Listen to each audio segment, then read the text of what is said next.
Happy new year আমার সমস্ত বন্ধুদেরকে। কেমন আছো তোমরা? সবাই নিশ্চয়ই খুব ভালো আছো। তোমাদের জন্য সারপ্রাইজ এটাই হলো যে হ্যাঁ, দেখে নাও এই ট্যুরের ব্লগগুলো আমি দেব। এটা হচ্ছে সেই পূর্ণস্থান কংসের কারাগার। আমি ভেতরের অংশগুলো তোমাদেরকে দেখাতে পারবো না, কারণ কোনো রকম ফোন বা ক্যামেরা অ্যালাউ নেই। এটা বাইরের থেকেই জাস্ট গেটটা তোলা, ঠিক আছে। নেক্সট এটা হচ্ছে তোমার সোম সরোবর, যেখানে শ্রীকৃষ্ণ শ্রী রাধাকে নিয়ে আসতেন। তো এখানে একদম মানে প্রবেশ নিষিদ্ধ, বাট 1 মিনিট বলে আমরা কজন আর কি ঢুকেছিলাম। তো দেখতেই পাচ্ছ এখানে প্রশাসনের লোকজনও আছে। অ্যান্ড নেক্সট এটা হচ্ছে রাধাকুণ্ড, শ্যামকুণ্ড বলা হয় এই জায়গাটাকে। তো এখানে স্নান করলে নাকি ভীষণ ভালো, পবিত্র মানে এই জলটাকে মানা হয়।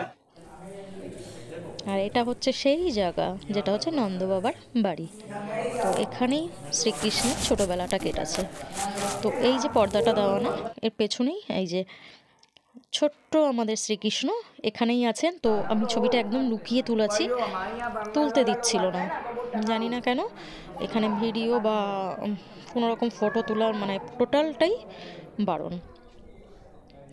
তবে এত কিছুর মধ্যে না সব থেকে ভালো লাগার জিনিস যেটা হলো সেটা হচ্ছে কংসের কারাগার। ওখানে প্রবেশ করার সঙ্গে সঙ্গে একটা আলাদা অনুভূতি কাজ করে, এত ভালো লাগে মনটা, এত মানে কি বলবো, অটোমেটিক মাইন্ডটা টোটালি চেঞ্জ হয়ে যায়। মানে সেই ভালো লাগাটা মুখে বলে প্রকাশ করা যাবে না। মানে স্বয়ং ভগবানের জন্ম ওখানে, মানে কি বলবো, ওটা আমি মুখে তো বলে প্রকাশ করতেই পারছি না। ভীষণ ভীষণ ভালো একটা অনুভূতি।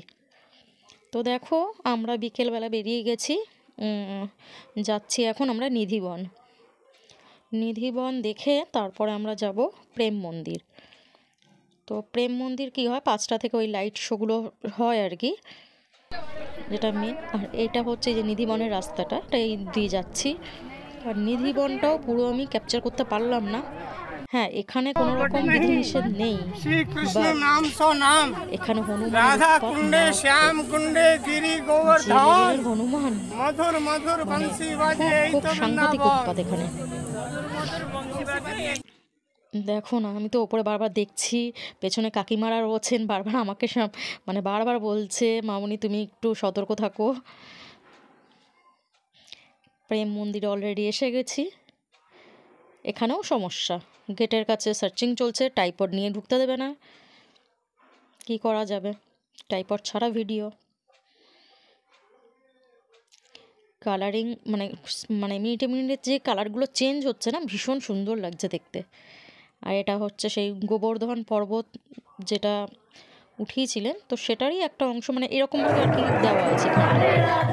বেশ ভালো লাগে কিন্তু, বিশাল বড় মানে জায়গাটা, এত সুন্দরভাবে সাজানো, কি বলবো, একটা আলাদা অনুভূতি কিন্তু। আর এত ভিড় হয় এখানটায়, মানে না দেখলে বোঝার কোনো উপায় নেই। ভীষণ সুন্দর, ভীষণই সুন্দর। আমি তোমাদের সঙ্গে নেক্সট একটা হরিদ্বারের ব্লগ শেয়ার করব, ঠিক আছে। তোমরা জানিও এটা তোমাদের কীরকম লাগলো। এখন আমরা ফিরছি হোটেলে, অ্যান্ড দেন পরের দিন আমরা যাব হরিদ্বার, ঠিক আছে। তো হরিদ্বারের ভিডিওটা তোমাদের সাথে শেয়ার করব। তোমরা প্রত্যেকে ভালো থেকো, সুস্থ থেকো অ্যান্ড হ্যাপি থেকো। আমার ভিডিওতে কিন্তু লাইক, কমেন্ট অ্যান্ড শেয়ার করো।